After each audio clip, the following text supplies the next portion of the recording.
Bonjour Benjamin, Bonjour William. est-ce que tu peux te présenter en quelques mots s'il te plaît? Bien sûr. Alors Benjamin Renault, promo 2008, donc ça fait à peu près 3-4 ans que j'ai fini le SCE.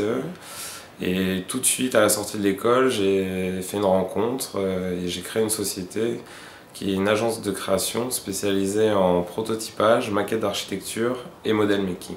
Qu'est-ce que le model making justement? Alors le model making, c'est un métier qui est peu commun. C'est le travail du model maker consiste à réaliser un objet sur mesure.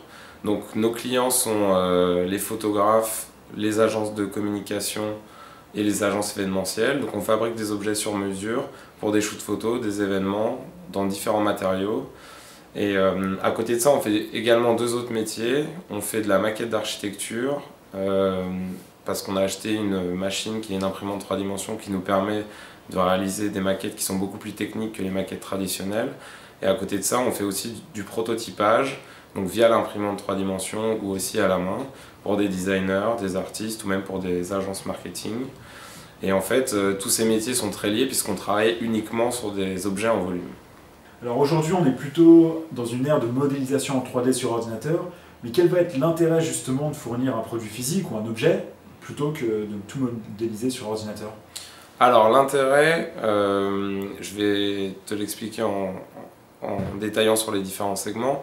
Par exemple, pour un shoot photo, l'intérêt qu'a le photographe d'avoir un objet par rapport à une modélisation 3D, c'est que premièrement, le photographe aime shooter quelque chose qui est physique, donc il peut se rendre compte que sa lumière elle est juste du premier coup et qu'il ne va pas shooter un mur vert et insérer des éléments par la suite.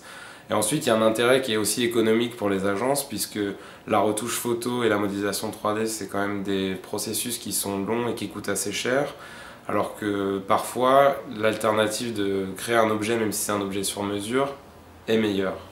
Pour ce qui est de la maquette d'architecture, c'est quelque chose qui est entre guillemets obligatoire pour les architectes qui font des maquettes de concours, donc qui présentent des concours pour gagner des bâtiments publics, etc. Et aussi pour les promoteurs immobiliers qui sont généralement sur les lieux de vente de promotion immobilière, il y a une maquette pour présenter le projet qui aujourd'hui n'existe pas mais qui va exister. Et l'intérêt du prototypage, c'est que par rapport à une modélisation 3D, c'est quand même quelque chose qui est assez froid. Et on va dire que si on n'a pas un œil qui est habitué à voir ce type d'image, même si c'est quelque chose qui est de plus en plus commun, on a quand même un aspect un peu fake et parfois on a du mal à se rendre compte des volumes, on ne peut pas se rendre compte de la fonctionnalité de l'objet. Donc avoir un prototype, le premier intérêt c'est déjà de savoir si notre objet est fonctionnel, si effectivement il tient bien en main, si on a la forme qu'on a voulu.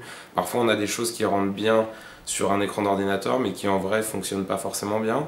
Et le deuxième intérêt, c'est que si le proto est de qualité et qu'on est content de l'objet, on peut l'envoyer en usine et le faire produire en série. Donc ta société Work in Progress a été créée il y a un an environ, mais où est-ce que tu la vois dans 3 ans? Très simplement, aujourd'hui, Work in Progress capitalise sur des compétences techniques et on aimerait bien à terme développer plus notre sens créatif et devenir une agence de création au sens propre. Mais écoute Benjamin, merci beaucoup pour toutes ces informations. Est-ce que tu as un mot pour la fin peut-être? Alors déjà, je voudrais vous remercier d'être venu m'interviewer dans nos locaux. Et ensuite, le mot pour la fin, si j'ai un conseil à donner à des étudiants, c'est de ne pas se limiter à un cadre. Enfin, je sais qu'en école de commerce, on nous parle beaucoup des grandes entreprises, des carrières, etc. Moi, j'ai fait une école de commerce qui m'a beaucoup appris et j'utilise au quotidien ce qu'on m'a appris durant mon cursus.